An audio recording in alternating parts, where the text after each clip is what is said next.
Bonjour, bienvenue sur ma chaîne Lauriane, mieux comprendre les troubles du comportement alimentaire.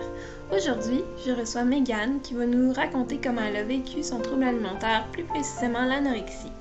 Merci et bonne écoute! Ça va bien? Et oui, toi? Ça va, ça va. Euh, Avant de commencer, je vais te proposer de te présenter.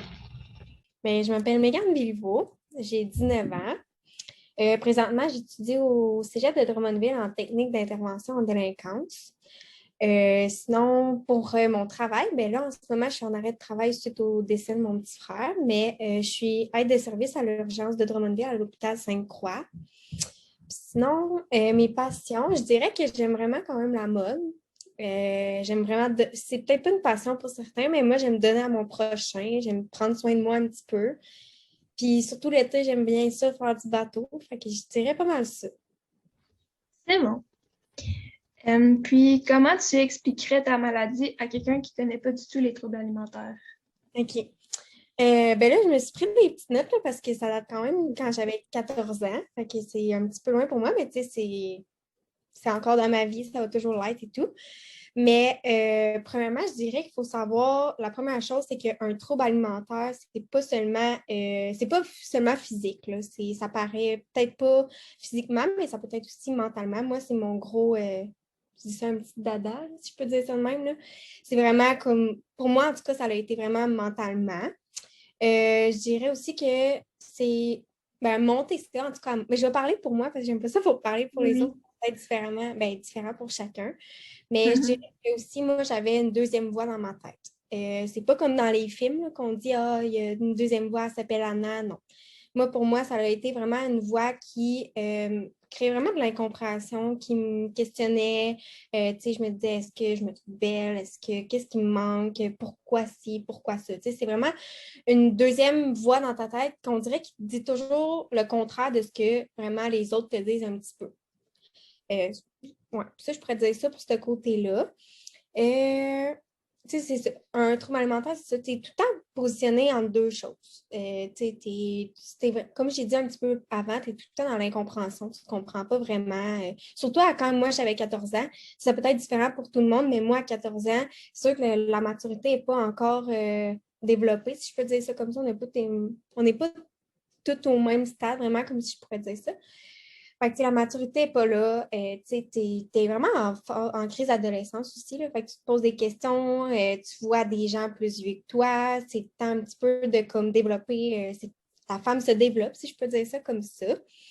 Qu'est-ce que je pourrais dire d'autre? Ouais, c'est ça. Tu cherches des réponses à des questions que sans doute tu n'auras jamais. Moi, ça a été vraiment une grosse partie, ce point-là, là, de me poser des questions. Mais ces questions-là, je ne trouvais pas réponse vraiment à ces questions-là. Euh, Me comparer, si je peux dire ça. Les réseaux Ouais. sociaux, ça a vraiment fait partie d'une grosse épreuve, en tout cas dans mon trouble alimentaire. Quand tu vis constamment avec des plateformes où il y a des femmes en maillot, que ce soit des petites femmes ou que ce soit peu importe, juste la visibilité de la femme, ça t'apporte vraiment des périodes d'incompréhension, des périodes de questionnement où que tu vas te dire, mais pourquoi que moi je ne suis pas comme celle-ci? Pourquoi que moi je n'ai pas le même corps que celle-ci aussi? Fait que, tu sais, ça, je dirais aussi que ça l'a vraiment pas aidé. Pour ce qui est vraiment de mon TCA, moi, je me faisais vomir beaucoup, beaucoup, beaucoup après chaque repas. Je calculais mes calories. J'ai également aussi arrêté de manger. Mais, tu sais, mettons, avant que j'arrête de manger, j'ai réduit énormément mon rapport de nourriture. Mhm. Habituellement, c'est censé être vraiment normal. Euh, Sinon, je dirais que vraiment, tous les corps gras, j'ai mis ça de côté. Fait que je mangeais, tu sais, mettons, quand que je mangeais, c'était juste des affaires vraiment keto, si je peux dire ça, là, pas keto, mais tu sais, que c'est vraiment organique, là. Il n'y a absolument pas de sucre, Léger. pas de gras, pas pantoute, là, vraiment rien. Sinon, ouais, c'est ça. C'est vraiment la nourriture, en tout cas pour moi, c'est devenu vraiment une obsession. J'en faisais des cas puis des cas. Je décortiquais ma nourriture. Tu sais, vraiment, comme j'ai dit avant, je mangeais aucun corps gras. J'enlevais ça de ma liste. Fait qu'au final, ta liste est vraiment petite comparée à d'habitude. Euh, Ouais. Sinon, qu'est-ce que je pourrais dire d'autre? Euh, Ben, ma chute de poids, c'était énorme. Vu que j'ai arrêté de manger, ben là, tu sais, je perdais beaucoup de poids. Tu sais, j'avais pas mon humeur a été vraiment pas pareille. Tu sais, j'étais vraiment méchante avec mes amis, ma famille. Je m'isolais. J'étais complètement dans ma bulle. J'étais dans le déni aussi, je peux dire ça comme ça. Puis, tu sais, mettons, il y a eu la perte de cheveux, les bleus, tout ce qui vient vraiment avec, tu sais, la maladie, là, un petit peu, si je peux dire ça. Mais c'est vraiment un cercle vicieux. Tu commences quelque chose, c'est un autre qui s'enchaîne, un autre qui s'enchaîne, puis à un moment donné, tu tombes, puis tu tombes, puis tu tombes, puis tu te... Moi, en tout cas, je me suis pas ben, réveillée au bon moment. Fait que ça a fait que je suis vraiment allée trop loin de... Je pourrais dire ça. En gros, là, ouais, expliquer quelqu'un, ben, à quelqu'un un TCA, qu'est-ce que c'est, je dirais ça. Ah, c'est très bien. Puis, comment ça s'est un peu installé dans ta vie? Je veux dire, comment t'en es venu à pas manger? Mais moi, ça a commencé en 6e année. Ça a juste commencé à cause d'une petite fille, en fait. Elle m'avait ben, commenté. Elle avait dit, c'est dans le temps, tu sais, je ne sais pas si tu as déjà fait ça en éducation physique, des pyramides. Mais nous, on faisait ça en Ouais. éducation physique. Fait qu'elle m'avait, on commençait le cours et tout. Puis elle m'a dit, ben toi, Mégane, vu que tu es la plus ronde, la plus qui pèse le plus, ben toi, tu vas être la base. Elle en dessous. Puis tu sais, en 6e année, on va se le dire, le corps se développe. Fait que, tu sais, moi, j'étais un petit peu, tu sais, je dirais pas que j'étais grosse, mais tu sais, j'avais un petit peu de peau, j'avais mon petit bourrelet de fille de 6e année, tu sais, si je peux dire ça comme ça. Puis, tu sais, je faisais beaucoup de sport, fait que, tu sais, j'étais plus musclée que la normale, si je peux dire ça comme ça. Fait que ça a commencé avec un petit commentaire. Puis, ben, je pense que elle m'a sorti ce commentaire-là, ben, ça l'a comme vraiment enchaîné tout de suite après. Tu sais, après ça, c'était ma rentrée au secondaire. Ça m'a vraiment procuré beaucoup de stress. J'étais une petite fille gênée qui ne parlait pas beaucoup.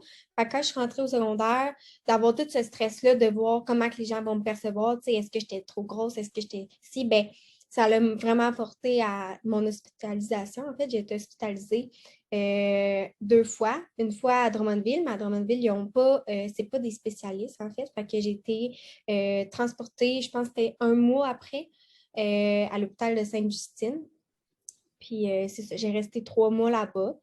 Puis je sais pas si ça répond un petit peu à ta question. Là. Je sais pas, je m'en vais où avec ça. Mais ouais, c'est ça. Ça a commencé vraiment d'un commentaire d'une petite fille. Puis ouais, les réseaux sociaux aussi, ça fait vraiment, ça l'a pas aidé.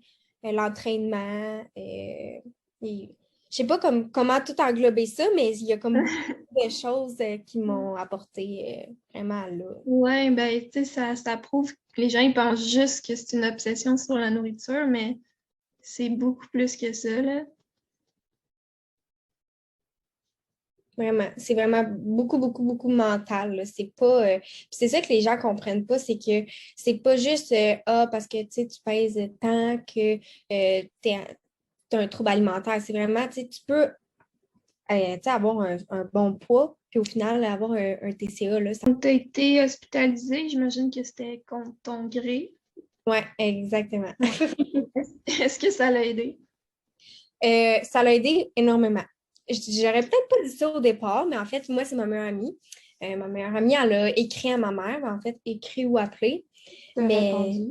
ouais, c'est ça. Moi, j'avais pris le téléphone à ma mère, puis j'avais vu qu'elle lui avait écrit ça. Puis, en fait, j'avais fait comme si de rien n'était vraiment, là. Mais ma mère, mettons, elle m'avait retrouvée sur le bord du poêle. J'étais bleue, puis je respirais pas beaucoup.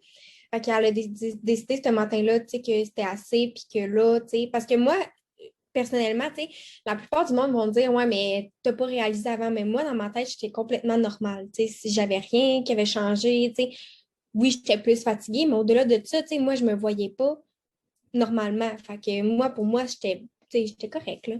Puis finalement, tu sais, ma mère m'a apporté à Sainte-Justine. Quand on est arrivé à Sainte-Justine, c'est sûr que là, j'ai commencé à dire, OK, ouais, il se passe peut-être quelque chose. Mais encore là, tu sais, quand les médecins ils ont dit, OK, ben Mégane, t'es hospitalisée, puis on te garde, là. J'ai dit, hey, arrêtez de me niaiser, tu sais, voyons donc, tu sais, je suis pas malade, moi. Tu sais, je leur riais complètement en pleine face. J'étais vraiment dans une phase de ma vie, dans une période d'émotion que, tu sais, j'étais dans le déni, j'avais un sentiment de vide, je comprenais absolument rien. Fait que c'est ça.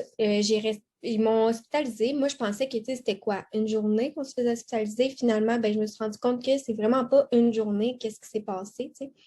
Fait qu'il y a eu, tu sais, des suivis alimentaires. Fait que, tu sais, chaque matin, ben, je sais pas si tu connais un petit peu ça, là, qu'est-ce qui se passe à l'hôpital. Un peu, Mais, ouais. tu sais, mettons, il y a une pesée à chaque matin. Il faut que tu prennes soit des grammes ou des kilos pour sortir, pour avoir des droits des sorties. Sinon, pour les repas, on a un cabaret, un énorme cabaret. Puis, tu sais, quand j'ai vu ça pour la première fois, j'ai fait non, non, moi, je mange pas ça. Tu sais, je pars d'une phase où ce que je mangeais absolument rien, des légumes, même pas, tu sais. Puis c'est énorme, là, les portions, honnêtement. Mais au-delà de ça, tu sais, si je voulais sortir, je devais prendre du poids. Puis ça n'a pas fonctionné au début. De là vient mon 3 mois que j'ai été hospitalisée. Puis finalement, tu sais, j'ai sorti le jour de ma fête. J'ai eu la chance, si je peux dire ça comme ça, c'est pas vraiment de la chance, mais qu'une de mes amies soit aussi hospitalisée. Puis finalement, elle est sortie avant moi. Puis je pense que c'est ça, il y a un petit peu qui m'a donné un coup de pied dans les fesses, si je peux dire ça comme ça, parce que quand tu es toute seule dans un hôpital avec juste des gens qui sont malades, comme toi, qui ont toutes leurs facettes, parce qu'on n'est pas malade. Ben, on n'est pas toutes malades, ben, tous malades de la même manière, mais on est malade quand même. Fait que je dirais que quand mon amie, justement, elle a quitté, ben, c'est à partir de ce moment-là où ce que je me suis donné un petit coup de pied dans les fesses, puis j'ai fait OK, là, Megan, si tu n'avances pas, tu vas rester ici, puis ton année d'école de 1, tu sais, oui, on a l'école là-bas, mais c'est 2 cours, là. Fait que redoubler si je n'étais pas là. Fait que, tu sais, si j'avais 2 choix, soit que je continuais dans cette phase-là, ou soit que, tu sais, je me donnais un petit coup de pied puis que j'avance, là. Fait que finalement, je me suis donné. Finalement, j'ai eu mon congé à ma date d'anniversaire ou un petit peu avant, je ne me rappelle plus. Puis c'est ça, je suis sortie de là. Puis ensuite de ça, c'était les suivis au CLSC. OK, c'est bon. Puis, sur ton chemin de guérison, qu'est-ce que tu dirais qui t'a le plus aidé? Vraiment, mon entourage. Moi, ça n'a vraiment pas été facile, les suivis. Fait que je les ai arrêtés parce que moi, personnellement, c'était pas en allant au CLSC, voir des psychologues, voir des nutritionnistes et tout, que j'allais réussir à avancer parce que veux pas, quand tu essaies de t'en sortir puis que la seule chose qu'on te parle à chaque fois que tu y vas, c'est ton trouble alimentaire, ben c'est sûr que tu n'avances pas. En tout cas, pour moi, ça a été ça, j'avançais pas. Ça faisait plus me remettre dans mes émotions, me remettre dans cette histoire-là, si je peux dire ça comme ça. Je sortais de là, j'étais encore plus fâchée. Mais je dirais vraiment mon entourage, mes amis, ma famille, c'est vraiment des personnes justement qui m'ont vraiment aidée là-dedans. Tu sais, mettons, je parle pour mon entourage, pour mes amis, mais tu sais, qui mangeaient en même temps que moi. Mettons, pour ma famille, tant aussi longtemps que je n'avais pas fini mon repas, ben, ils m'attendaient à la table. Parce que veux pas, quand tu as un trouble alimentaire, ben, pour moi, en tout cas, ça a été vraiment long manger un repas. Ça pouvait prendre 1h30, manger juste un bout de viande, là. Fait que, ça pouvait être vraiment long. Mais mes parents, puis mes 2 petits frères, mais aujourd'hui, mon petit frère, qui m'attendait avant que je sorte de la table. Sinon, tu sais, je dirais vraiment arrêter les rendez-vous, comme j'ai dit un petit peu plus haut. Mais c'est ça, que le monde mange la même chose que moi, qui arrête, ben, tu sais, qui arrête pas, qui sort pas de la table avant que j'aille fini. Mes amis. Aussi, j'ai fait, je sais pas comment expliquer, j'ai vu il y avait des groupes sur Facebook, je crois. En tout cas, j'avais été ajouter un petit groupe. C'était vraiment de l'entraide. Tu sais, ils nous donnaient des trucs pour aider à cheminer et tout. Il y a eu quelques livres. Je ne suis pas une grande lectrice. En tout cas, lectrice. Fait Ouais. que, et ça m'a quand même aidé, je dirais ça. Ouais. Super. Tu as déjà reçu des commentaires de gens qui veulent pas nécessairement ton, te faire sentir mal, mais que finalement, ça a comme vraiment pas aidé. Oui. Tu sais, mettons, je pourrais dire quelqu'un qui. Ben, mettons, surtout mes amis, même ma famille, des fois, ou tu sais, des gens que je connaissais pas nécessairement, qui savaient que j'avais eu un trouble alimentaire, ils me disaient un peu plus tard, là, dans ma guérison, ah, mec, t'as pris du poids, tu sais, ça te fait vraiment bien. C'était un petit peu dur à prendre, je dirais ça, là, ça a fait beaucoup de répercussions, je peux dire ça comme ça. Sinon, le regard des gens. quand que je mangeais. Tu sais, c'est pas un commentaire, mais c'était vraiment une action que ça me dérangeait beaucoup parce que moi, de manger devant les gens, ça a pris énormément de temps avant que je puisse manger, je dirais, une collation devant des gens. Ça a vraiment été difficile. Les questionnements, tu sais, ah, comment tu vas? Mais parce que c'était pas des questions qui se reliaient, mettons, à ma personne, c'était tout le temps relié à mon trouble alimentaire. Fait que, tu sais, c'était pas ah, comment tu vas? C'était ah, comment tu vas finalement, tu sais, à cause de ton trouble alimentaire. Fait que, tu sais, sans vouloir être méchant, il le faisait de cette manière-là. Sinon, les gens me disaient aussi, laisse-toi le temps, mec, le temps arrange les choses. Mais moi, le temps, je le trouvais déjà assez long comme ça que de me faire dire le temps allait arranger les choses, c'était pas ça. Puis la fameuse question, as-tu mangé, Meg? Ça, je pense que cette question-là, là, elle est bannie. Je l'aimais tellement pas qu'aujourd'hui, même encore me faire dire, t'as-tu mangé, Meg? Ça m'énerve. J'étais pas capable. Ça me faisait vraiment comme sentir pas autonome, pas. Tu sais, je veux dire, même encore aujourd'hui, j'ai 19 ans, puis ma mère, des fois, me dit bon, t'as-tu mangé, Mégane? Tu sais, sans que ce soit méchant, sans faire un lien avec le trouble alimentaire. Mais me le faire dire aujourd'hui, encore à 19 ans, quand ça fait des années, tu sais, je dis pas que j'étais guérie après un mois, ça fait pas si longtemps en tant que tel que je suis guérie. Puis, veux pas, le mot guéri, moi, je le trouve un peu, devrait être banni de ça, parce que oui, on a une guérison et tout, mais un trouble alimentaire, ça reste toujours présent. Fait que de là, je dirais ça, ouais. Ok, fait que toi, tu dirais que la guérison totale, ça se peut pas, mais comme on arrive à vivre avec. Exactement, ouais. Moi, pour moi, être guéri 100% d'un trouble alimentaire, non, jamais. Parce que, je veux dire, c'est quelque chose qui fait partie de toi, c'est quelque chose qui fait partie de ta vie. Puis, ça reste, tu sais, c'est ça. Tu sais, mettons, c'est correct que, mettons, je vais donner un exemple. Les gens pensent que parce que j'ai été anorexique, mettons, moi j'ai été anorexique, que c'est pas correct que, mettons, je trouve à un moment donné que, je sais pas, je me trouve pas belle une journée. Mais au-delà du trouble alimentaire, je suis une femme, j'ai des complexes, tu sais. Mais reste que moi, je suis plus fragile à rechuter encore. Mettons, versus une femme qui elle a des complexes, autant qu'elle peut développer quelque chose, ben moi, je suis quand même plus fragile à tomber vers la rechute, vers l'anorexie encore. Fait que pour moi, non. La guérison, est pas là à 100%, mais d'une manière ou d'une autre, tu finis par vivre avec, tu finis par vaincre certaines peurs, puis au fil du temps, ben, tu réussis à cheminer à travers toutes les choses qui te faisaient peur avant. Ouais. Je sais pas si c'est bien dit. Oui. Qu'est-ce qui t'empêche de pas rejeter? Qu'est-ce qui m'empêche de ne pas rejeter? Je dirais ma famille. Ma famille, ça, c'est vraiment une grosse partie de moi. Je suis vraiment proche de mes amis également. Puis, je dirais vraiment mon vécu à l'hôpital. Mais qu'est-ce qui s'est passé à l'hôpital? J'ai vraiment pas apprécié d'être là-bas, être loin de tout le monde, surtout quand tu as 14 ans, puis tu es à Montréal versus d'habitude, tu es à Drummondville avec tous tes amis, que là, tu es avec des gens que tu connais pas. Euh, Ça l'aide pas, vraiment pas même. Puis vraiment, le sentiment d'être autonome.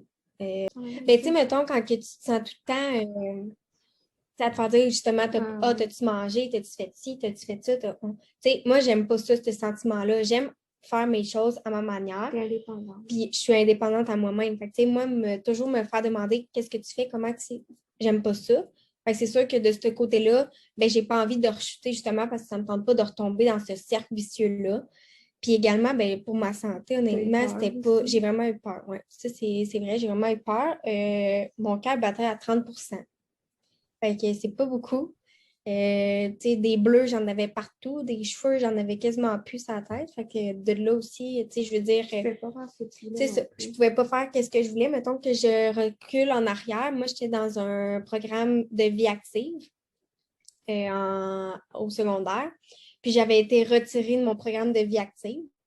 Fait que quand que toi, ta passion, c'est de faire du sport, puis que finalement, tu es retiré de ton programme parce que les gens veulent, ben, parce que les professionnels veulent pas que tu reperdes du poids, ben, ça rentre un petit peu dedans. Puis c'est la même chose encore aujourd'hui, même si j'ai 19 ans, je veux dire, j'ai une routine, j'ai des choses à faire dans ma vie. Fait que, tu sais, veux pas, ben, il y a des éléments qui te tiennent en survie, je peux dire ça comme ça, mais vraiment, ma famille et mes amis, c'est quelque chose de gros, puis de voir toute la souffrance que ça leur... C'est pas juste à moi que ça m'en a fait, ça m'en a fait ça a eu des répercussions autour de chaque sphère de ma vie. Tu sais, autant que ce soit mes amis, mon entourage, mon école, mon travail, peu importe, moi-même, mon corps physiquement, c'est que ça a eu des répercussions partout et pas seulement sur moi. Là.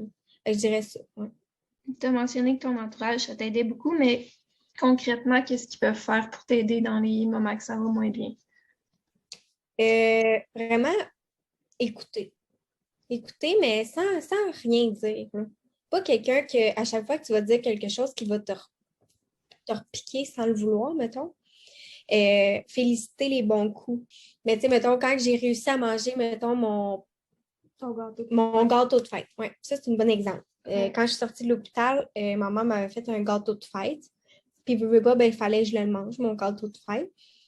Puis, en même temps, quand tu souffles tes bougies, ben, après ça, tu te manges une petite part de gâteau. Fait que quand que ça a été temps de souffler les bougies et tout, ben, veux pas, tu sais, c'est sûr que j'avais une petite réticence. Tu sais, j'étais comme, hey, comment dit, qu'est-ce qu'il y a dedans, pourquoi, tu sais. Puis là, c'est là que les questionnements embarquent.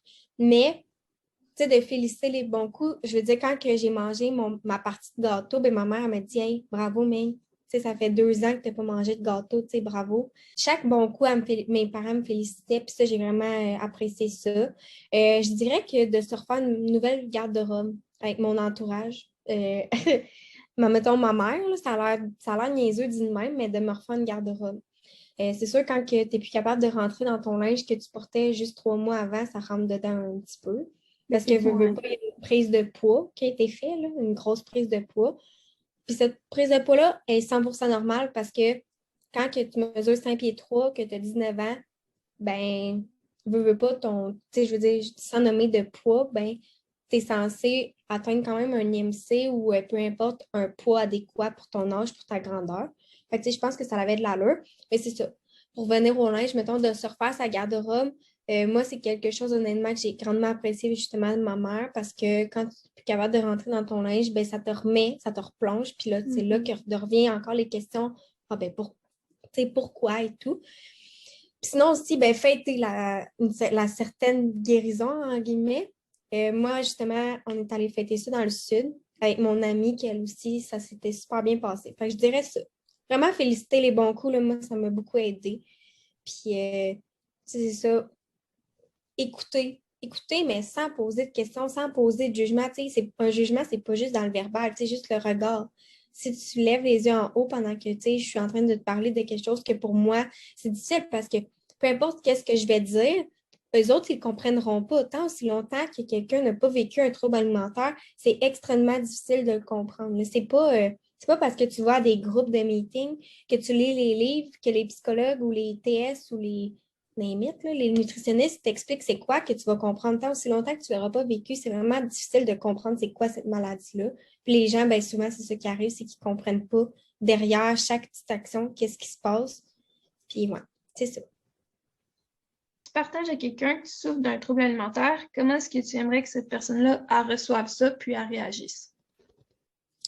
Ben, de un, jamais poser des commentaires négatifs. En aucun cas, je trouve qu'une personne mérite de se faire dire ben voyons donc, tu sais. Juste des petits commentaires de genre, je trouve que ça se fait pas.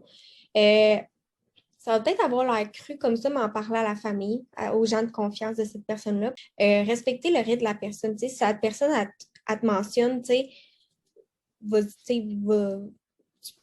si, mettons, la personne t'en parle, c'est parce qu'elle a confiance en toi. Mais de là viennent mettons, la famille, puis ses entourages. Si tu sens que la personne est en danger, ben reste pas là avec les bras croisés en faisant rien. Je pense que c'est le temps de comme agir puis comme aller en parler. Pas pousser plus que la personne. Moi, je me rappelle très bien que mes amis voulaient plus que moi. Puis à ce moment-là, ben, ça faisait juste plus me renfoncer à chaque fois. Puis sinon, ben, proposer des ressources. Je sais qu'à Drummondville ou dans les environs, peu importe, il y a plein de ressources que les gens ne connaissent pas, mais c'est important justement que des fois, c'est juste chercher les ressources, ben, c'est le fun après ça de les transmettre à ces personnes-là. Pour terminer, quel conseil tu donnerais à quelqu'un qui a une relation malsaine avec la nourriture ou un trouble alimentaire, puis qui hésite à aller chercher de l'aide? Oui. Ça, je vais peut-être avoir l'air cru dans cette question-là parce que pour moi, reste que c'est mon opinion. Mais je trouve qu'avec un TCA, il n'y a pas de solution miracle. C'est pas pareil pour personne. Puis personnellement, mettons, moi, quand j'avais 14 ans, ben j'avais pas la même mentalité qu'aujourd'hui. Tu sais, à 14 ans, tu n'as pas la même mentalité, tu n'as pas la même maturité. Fait que les actions puis les paroles que les gens disent, ben, tu ne les prends pas certainement de la même manière. Puis vraiment, quand tu es dans la maladie, ben moi, en tout cas, quand j'étais dans ma maladie, je ne pensais pas avoir de problème. Je pensais être normale. Je pensais que, tu sais, même si les gens m'observaient, ben, j'allais être normale comme eux autres. Puis, tu sais, ils te font des commentaires, mettons, les gens peuvent te faire des commentaires, mettons, sur un potentiel TCA ou, tu sais, tant que tu n'es pas vraiment diagnostiqué anorexique ou boulimique ou peu importe, ben, tu peux pas dire à quelqu'un, OK, moi, je suis anorexique, toi, tu es anorexique. Tu sais, tant aussi longtemps qu'il n'y a pas eu un diagnostic, c'est pas parce qu'une personne vit avec des complexes qu'elle est nécessairement anorexique. Mais, tu sais, personnellement, moi, ça a été vraiment rare que quand, mettons, je sais pas comment vraiment l'expliquer, là, mais j'ai pas voulu l'écouter. J'ai pas voulu écouter les personnes qui étaient là à me dire, Mégane, va chercher de l'aide. Moi, j'étais vraiment tête de cochon. J'en ai pas de problème. Puis même encore là, aujourd'hui, je me rappelle très bien quand ils m'ont rentré à l'hôpital, je continuais de dire que j'en avais pas de problème. Fait que c'est difficile de comme il n'y a pas vraiment de solution miracle à essayer d'apporter de l'aide à quelqu'un qui hésite. Parce que honnêtement, le mot hésiter, j'ai jamais hésité à aller en chercher parce que moi, j'en voulais pas d'aide parce que pour moi, j'étais normale. Puis, tu sais, je veux dire, ça l'a déboulé en me forçant une hospitalisation là, obligatoire, mettons, pendant 3 mois. Mais ce que je peux dire, mettons, un conseil, parce que moi, c'est déjà arrivé que des jeunes, ben pas des jeunes, mais des adolescentes viennent m'écrire. Tu sais, c'est vraiment, tu sais, ressaisis-toi un petit peu. Tu sais, pose-toi les questions. De un, enlève la balance. Enlève la balance que chez toi. Euh, Prends un repas à table avec tes parents. Mange ce que tu es capable. Que ce soit de la salade, parce que je sais que la salade, c'est quelque chose de beaucoup pour certaines, mais tu sais, mange ta portion de salade que tu es capable, fais les chemins, les pas nécessaires, puis quand que tu seras rendu au bout, ou ce que tu te dis, OK, là, aujourd'hui, c'est assez, parce que tant aussi longtemps que tu ne voudras pas, tu n'avanceras pas. Même si quelqu'un veut plus que toi, tu n'avanceras pas. Même si ton meilleur ami te dit, OK, mais garde, là, tu as vraiment un problème, mais si moi, je ne le réalise pas, je n'avancerai pas plus. Fait que le moment où ce que tu vas avoir atteint ton, le fond, là, le fond du baril, ben là, tu vas peut-être réaliser que comme, OK, là, c'est le temps que j'aille chercher de l'aide parce que j'ai pas vraiment de conseils à donner à une personne. Puis surtout à 14 ans, c'est différent pour tout le monde. J'avais pas la même mentalité qu'une fille, mettons, je sais pas moi, de 17 ans, qu'elle est au début de la maladie. Moi, quand que j'ai été hospitalisée, j'étais vraiment rendue déjà loin dans le processus de la maladie. Fait même si quelqu'un me disait oh, Mégane, va chercher de l'aide, oh, Mégane, fais ci, oh, Mégane, fais ça, je prenais l'information et je le jetais complètement à terre. Mais c'est vraiment de s'écouter. Écouter chaque personne, on doit s'écouter. C'est un pas à la fois. C'est pas ce que les gens veulent, c'est toi. Qu'est-ce que tu es capable de faire? Que ce soit une petite chose, c'est peut-être cette petite chose-là qui va faire la différence demain matin. Puis c'est pas grave si demain matin, ça ne te tente pas parce que peut-être que le mercredi d'après, ça va te tenter. Fait que c'est différent pour tout le monde, mais c'est de prendre le temps qu'il te faut, puis de pas de pousser pour être à quelque part où ce que tu veux même pas. Moi, c'est ça, personnellement. Ben, c'est super beau. Ouais. Ben, merci beaucoup, ce serait tout pour moi. Ben, ça me fait plaisir, puis j'espère vraiment que tu vas... c'est beau ce que tu fais, honnêtement, de poser les questions, mais c'est beau de voir justement que tu prends le temps de s'instruire, je sais pas si ça se dit, comme de t'informer sur, sur les personnes, parce que oui, effectivement, ça peut être différent pour chaque personne. Comme tu l'as dit tantôt. Ouais. Fait que merci beaucoup d'avoir pris le temps de m'écrire, puis moi, ben, ça me fait plaisir. Merci beaucoup, Mégane, pour ton beau témoignage. C'est vraiment inspirant de te voir aller puis de voir que tu réussis à vivre avec ça tous les jours. Donc, merci et à bientôt!